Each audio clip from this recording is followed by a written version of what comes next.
तपाईहरुले लागिरहेको ल यत्रो मेला यत्रो बजार केको लागि भनेर अचम्म लागिरहेको होला। यो पक्कै पनि तपाईहरुलाई केही छिन पछाडी हामी यो विषयमा कौतूहलताहरुलाई उजागर गर्ने छौं। अहिले तपाईहरु हेर्दै गर्नुहुन्छ है त।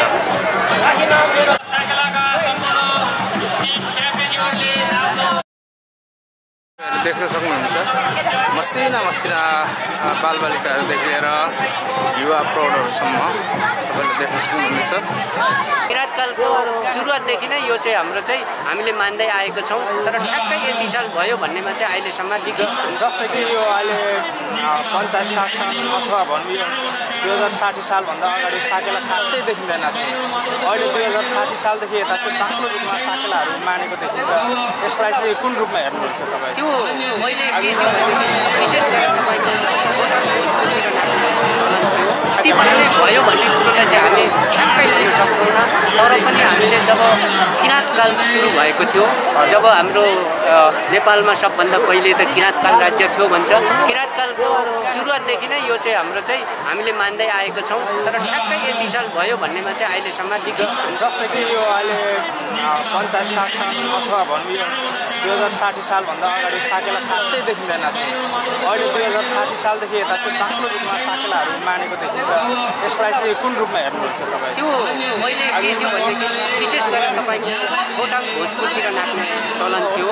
तर पछि चाहिँ एउटा के भयो भने एउटा प्रचलन, एउटा केटाकेटीहरूदेखि लिएर सबैको एउटा उमङ्ग, यो एउटा हामीले चाहिँ नाच्नै पर्ने एउटा नृत्य रहेछ। यो नृत्यलाई सबैले सिकौँ र यसलाई चाहिँ सबैले एउटा रमाइलो होस् भन्ने हिसाबले चाहिँ हामीले अहिले चाहिँ हामीले पूर्व क्षेत्रमा पनि मान्दै आएको छ। जस्तै अब यो साकेला चाहिँ विशेष गरेर राई खम्बुहरूले मात्र मान्ने हो कि अरूले पनि मान्छ?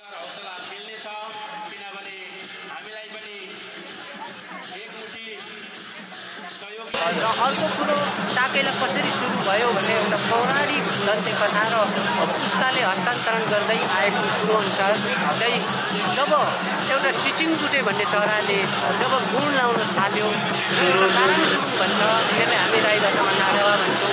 एउटा एकजुट भएर चाहिँ एक लहरले हिँड्न थालेपछि एउटा खेतीको छरपो गर्ने समय भयो र खेती छरपो गर्ने समयमा चाहिँ कसरी गर्ने भन्दाखेरि चाहिँ पहिले पुर्खाहरूले त्यो छरेको अन्नले चाहिँ उनीहरूलाई एउटा माथ्यो भनौँ या त एउटा विष जस्तो भयो, त्यसलाई चाहिँ एउटा पूजा गरेर लाने, भस्मेहरू फाड्ने, छलफल गर्ने, एउटा पूजाले गर्ने, प्राकृतिक दिनलाई तिमीहरूले चाहिँ पूजा गर्दै जाने। त्यसले गर्दा त्यसलाई चाहिँ धिरिनाम या साकेला भनेर चाहिँ पानी छर्केको हो।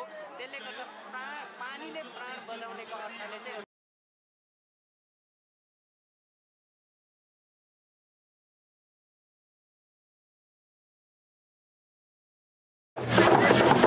एकचोटि कहाँ हो घर?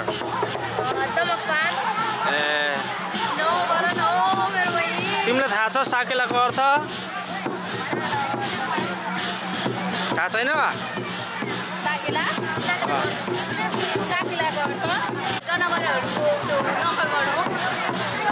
जनावरहरूको के अरे? नकल गर्नु, नकल उतार्नु। ला भिडियो हाल्न भएको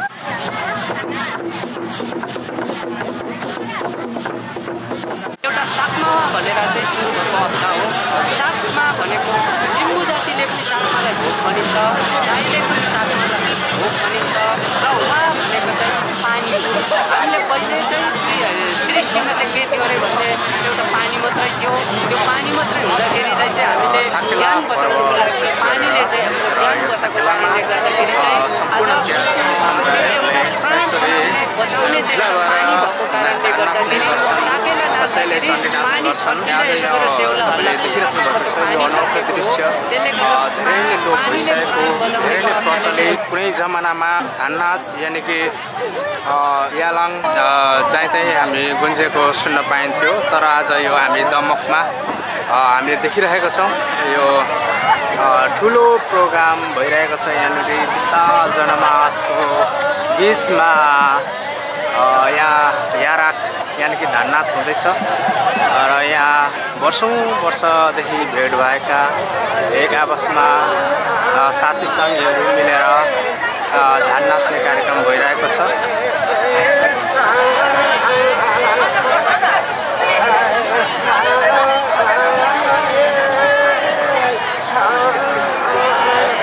यसरी हाम्रो आफ्नै संस्कृतिहरू जगाउन पर्नुपर्छ भन्ने मेन उद्देश्यको साथ सांस्कृतिक क्रान्ति पनि भइरहेको महसुस गर्न चाहन्छौँ, महसुस दिलाउन चाहन्छौँ।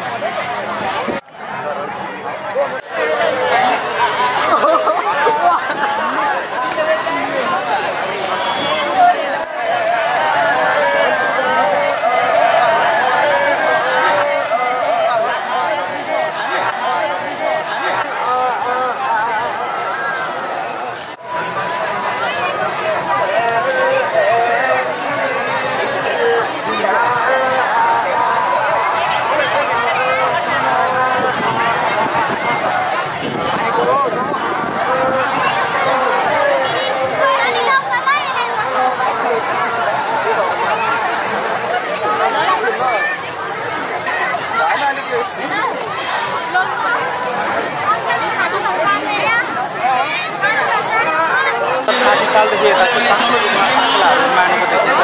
यसलाई चाहिँ कुन रूपमा हेर्नुहुन्छ तपाईँ? त्यो मैले के थियो भनेदेखि विशेष गरेर तपाईँको गोटाङ भोजपुरतिर नाच्ने चलन थियो, तर पछि चाहिँ एउटा के भयो भने एउटा प्रचलन, एउटा केटाकेटीहरूदेखि लिएर सबैको एउटा उमङ्ग, यो एउटा हामीले चाहिँ नाच्नै पर्ने एउटा नृत्य रहेछ।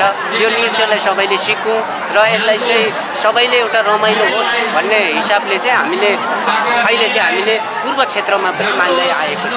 यो त्यो भन्ने कुरोलाई यस्तो हो, यो आजको दिनलाई बुद्ध पूर्णिमा र चण्डी पूर्णिमा भन्ने चलन थियो।